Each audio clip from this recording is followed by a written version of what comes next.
दोस्तों, आज की फिल्म की कहानी पैसों के लालच और इंसान की बेवकूफ़ी के ऊपर है। कई बार इंसान पैसों के लालच की वजह से ऐसा खतरनाक फैसला ले लेता है जिसका अंजाम बहुत खतरनाक होता है। तो दोस्तों, मैं बात कर रहा हूँ 1996 में रिलीज हुई हॉलीवुड की black comedy crime thriller film Fargo की। हॉलीवुड के ग्रेटेस्ट डायरेक्टर्स में से एक कोएन ब्रदर्स ने फार्गो को डायरेक्ट किया था। यह फिल्म कोएन ब्रदर्स की सबसे सफल फिल्मों में से एक मानी जाती है।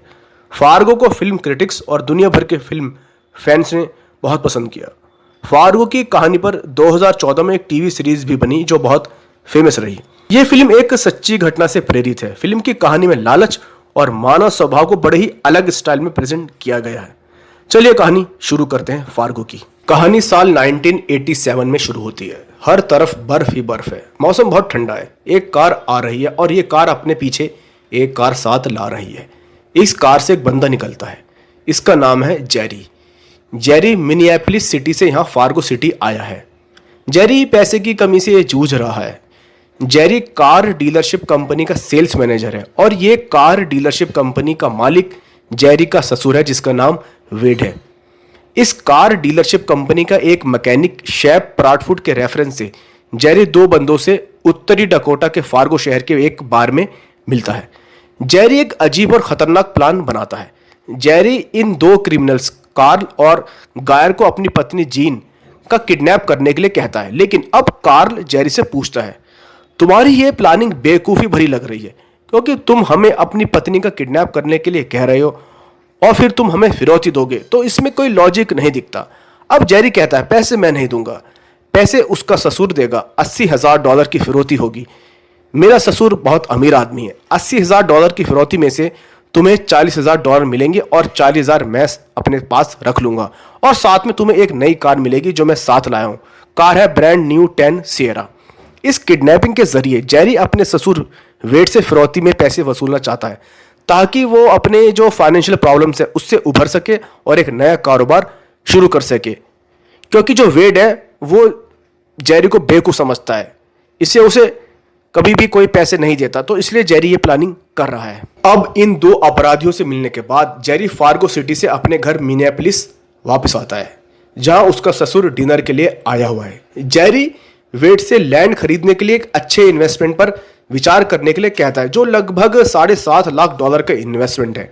वेड कहता है तुम्हें 1-2 दिन में जवाब दूंगा। अब अगली सुबह वेड कॉल करता है जेरी को और ऑफिस में बात करने के लिए बुलाता है कि जो तुम्हारी लैंड में इन्वेस्टमेंट की बात है उसे अच्छी लग रही है, मतलब कि इन्वेस्टमेंट में दम है। अब क्या होता है, जेरी खुश हो जाता है, लेकिन उसने तो किडनैपिंग का प्लान बता दिया है उन दो क्रिमिनल्स को। वो क्या करता है, वो अपने ऑफिस जाता है और शोरूम में जो कार मैकेनिक है शेफ ब्रैडफुट उससे मिलता है और बोलता है क्या ये किडनैपिंग को कैंसिल किया जा सकता है, लेकिन शेफ कहता है ये काम अब कैंसिल नहीं हो सकता। अब कार्ल और गायर फार्गो सिटी से निकल चुके हैं जेरी की वाइफ का किडनैप करने के लिए। रास्ते में दोनों ब्रेनेट सिटी के एक होटल में रुकते हैं। दोनों यहाँ दो कॉल गर्ल्स के साथ रात गुजारते हैं। अब दोनों जेरी के घर पहुंचते हैं। खिड़की के शीशे तोड़कर घर में घुस जाते हैं और जीन बहुत डर जाती है और बेहोश हो जाती है।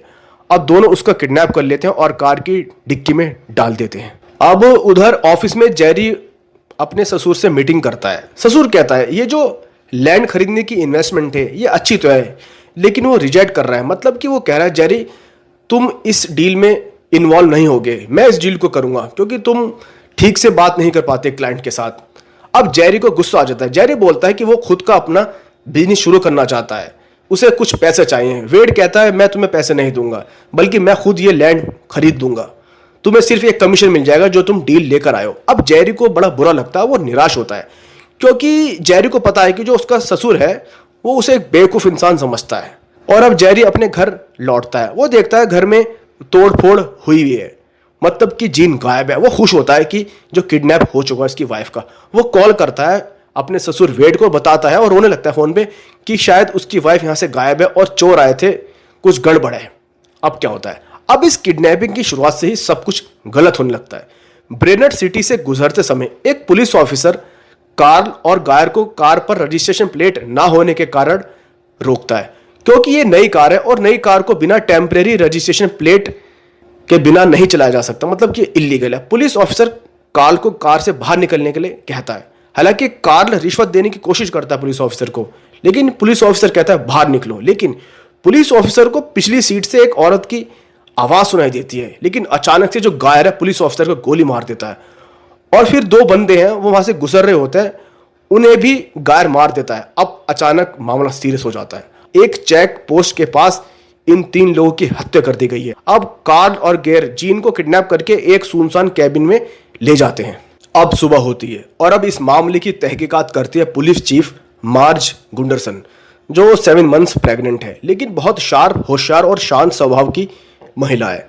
उसकी बातों में थोड़ा हंसी मजाक होता है, लेकिन वो किसी भी बात की तह तक जाने से नहीं हिचकती। अब वो अनुमान लगाती है कि जो पुलिस ऑफिसर उस रात डीलर प्लेट का रजिस्ट्रेशन नंबर देखना चाह रहा था, तो एक तरीके से वो बंदों को चालान दे रहा था।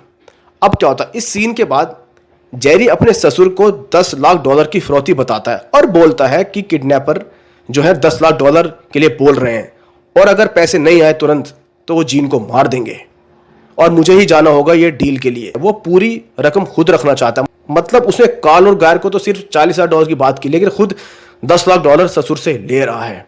लेकिन जो ससुर है वो बोलता है कि वो खुद फिरौती देने जाएगा और फिरौती की डील में शामिल होगा, क्योंकि वेड अपने दामाद जेरी को बेवकूफ मानता है, क्योंकि $10 लाख बहुत सारा पैसा है, जेरी गड़बड़ कर सकता है। अब शाम को जेरी अपने 12 साल के बेटे स्कॉटी से कहता है मम्मी जल्दी घर आ जाएगी। स्कॉटी बहुत डरा हुआ है। अब मार्श को पता चलता है जो डीलरशिप वाली जो 10 सीटर कार है वो एक पास ही के होटल में आकर रुकी थी, और वहां पर जो 2 बंदे थे 2 कॉल गर्ल्स के साथ रात गुजार रहे थे। मतलब कि अब ये क्लू मिल गया मार्ज को। अब जो मार्ज है वो होटल में आती है और वहां पे जो 2 कॉल गर्ल्स थी उनसे बात करती है कि वो दोनों बंदे कैसे लग रहे थे। कॉल गर्ल्स बताती है वो दोनों, एक काफी लंबा चौड़ा आदमी था और दूसरा एक थोड़ा हंसी मजाकिया टाइप का इंसान था, और वो दोनों बात कर रहे थे कि वो ट्विन सिटीज, मतलब कि वो मिनियापोलिस शहर जाएंगे। अब यहां से मार्ज को बहुत ही इंपॉर्टेंट क्लू मिल गया। अब जेरी को अपने ऑफिस में कार्ल का फोन आता है और कार्ल कहता है तुम्हारी वाइफ का किडनैप तो हो गया, बट इस चक्कर में एक आते समय हमसे गड़बड़ हो गई। मतलब रात के समय 3 लोगों का मर्डर हो गया और ये बहुत बड़ा जोखिम है, इसलिए अब तुम्हें हमें ज्यादा पैसा देना होगा। मतलब कि पूरा $80,000 हमें चाहिए। जेरी बोलता है कि जो डील हुई थी वो तो सिर्फ $40,000 की हुई थी, लेकिन कार्ल कहता है अगर तुमने $80,000 नहीं दिए तो तुम्हारी वाइफ को मार दूंगा। वैसे भी 3 लोग पहले मर चुके हैं। अब जेरी की घबराहट बढ़ने लगती है, क्योंकि उसे लग रहा था कि ये किडनैपिंग तो एक आसान सा काम है, बट इस प्लानिंग में अब खून खराब अभी हो चुका है। उधर पुलिस ने भी उन 3 मर्डर्स की इन्वेस्टिगेशन शुरू कर दी है। अब मार्ज अपनी इन्वेस्टिगेशन में कॉल रिकॉर्ड्स देख लेती है। उस होटल से उसे पता चलता है कि 2 जगह पर फोन किया गया था। एक फोन किया गया था शेफ ब्रैडफुड नाम के बंदे को उसके घर पर, और एक किया गया था डीलरशिप कंपनी के ऑफिस में। अब मार्ज ब्रेनट सिटी से निकल पड़ी है मिनियापोलिस की तरफ, क्योंकि उसे इन्वेस्टिगेशन करनी है। मार्ज डीलरशिप पर जाती है और शेफ ब्रैडफुड से मिलती है और उससे पूछती है कि कुछ पता है 2 बंदों ने जो फोन किया था वो बंदे कौन है। वैसे ये जो शेफ ब्रैडफुड है मना करता है कि उसे कुछ नहीं पता, वो घबरा जाता है। अब वो मिलती है जेरी से। अब वो जेरी से पूछती है क्या कोई 10 सियरा नाम की कार तुम्हारे शोरूम से गायब है। जेरी साफ मना कर देता है कि कोई कार गायब नहीं है।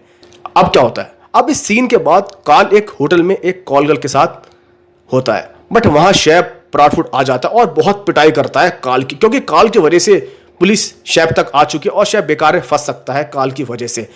शेफ से पिटने के बाद कार्ल तुरंत फोन करता है जेरी को और बोलता है जेरी जल्दी से यहां पैसा लेकर आओ पार्किंग एरिया में। अब रात का समय है, लेकिन आता है वेड। कार्ल कहता तुम कौन हो, मुझे तो जेरी से मिलना था।